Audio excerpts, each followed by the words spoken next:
Hello everyone, आज हम बात करेंगे abstract writing in design thinking. तो फर्स्ट ईयर में जो डिज़ाइन थिंकिंग सब्जेक्ट इंट्रोड्यूस किया गया है उसके अंदर टीम के अंदर हम प्रोजेक्ट असाइन करते हैं स्टूडेंट्स को। तो जब ये प्रोजेक्ट असाइन हो जाता है उसके बाद टीम रजिस्ट्रेशन करना होता है on the online portal of GTU, जो मैंने ऑलरेडी मेरे अगले लेक्चर्स में बता दिया है। तो जब हमको ये एब्स्ट्रैक्ट अपलोड करना होता है, जब हमको टीम रजिस्ट्रेशन करना है, so it is very essential that you prepare your abstract in advance to register your team. So हम जानेंगे abstract होता क्या है. So in context to your project work, abstract is a comprehensive and concise summary of the project. मतलब complete as well as short summary जो clarity के साथ आपको लिखना है, and it will give you an overview of the key points of the project. आपने कोई भी प्रोजेक्ट लेके रखा है तो उसके जो मेजर की पॉइंट्स है उसको आपको उसमें हाईलाइट करना है in a proper write up. So generally वो एक पैराग्राफ जितना होता है जिसमें मैक्सिमम आप 150 टू 350 वर्ड्स यूज कर सकते हैं।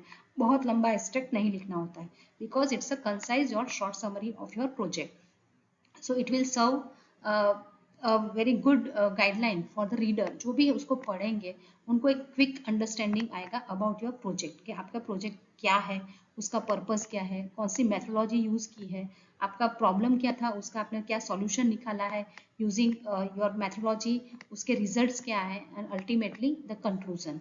सो बेसिकली एक ब्रीफ डिस्क्रिप्शन आपको लिखना है जिसमें आपको ये सब चीज़ें हाईलाइट करनी है। तो दिस ब्रीफ डिस्क्रिप्शन क्या क्या लिखना है आपको उसके अंदर, सबसे पहले तो इंट्रोडक्शन आएगा, उसमें ये शॉर्ट स्टेटमेंट होता है अबाउट द प्रॉब्लम और द टॉपिक बीइंग एड्रेस्ड। आपने कोई भी प्रोजेक्ट लिया है तो क्या प्रॉब्लम का सॉल्यूशन निकालने के लिए आपने ये लिया है, तो आपको इनिशियली उसको थोड़ा आपको लिखना होगा about the whatever problem और about your topic.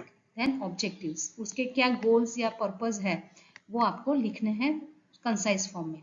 Then to solve the problem, अभी आपने प्रॉब्लम आइडेंटिफाई किया तो उसको सॉल्व करने के लिए आपने क्या मेथोलॉजी अडॉप्ट की है, उसका अप्रोच क्या है, वो सब आपको ब्रीफली डिस्क्राइब करना है in this methodology as well as approach part. And एक बार आपने मेथोलॉजी अडॉप्ट कर ली तो उस मेथोलॉजी की वजह से जो भी रिजल्ट जनरेट होते हैं तो उसकी शॉर्ट समरी, जो भी की फाइंडिंग है या जो भी आउटपुट है, अगर वो एप्लीकेबल है आपके प्रोजेक्ट के लिए तो आपको उसको हाईलाइट करना है।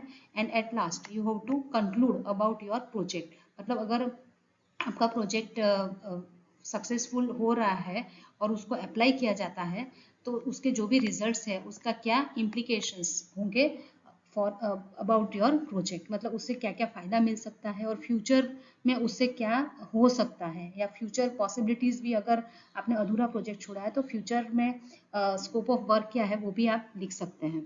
So basically it is all about the way in which you are representing your project in very concise and comprehensive manner.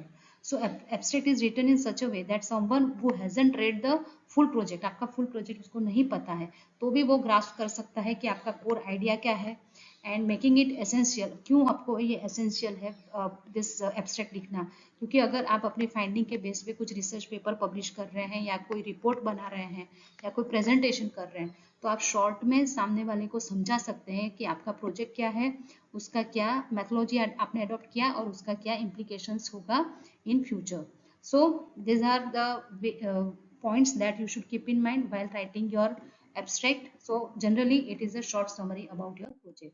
तो अगर आपको ये लेक्चर अच्छा लगा, आपको समझ में आया और अगर यूजफुल हुआ तो प्लीज़ लाइक करें, share with other students, comment भी कर सकते हैं, and please subscribe my channel अगर आपने नहीं किए तो। Thank you.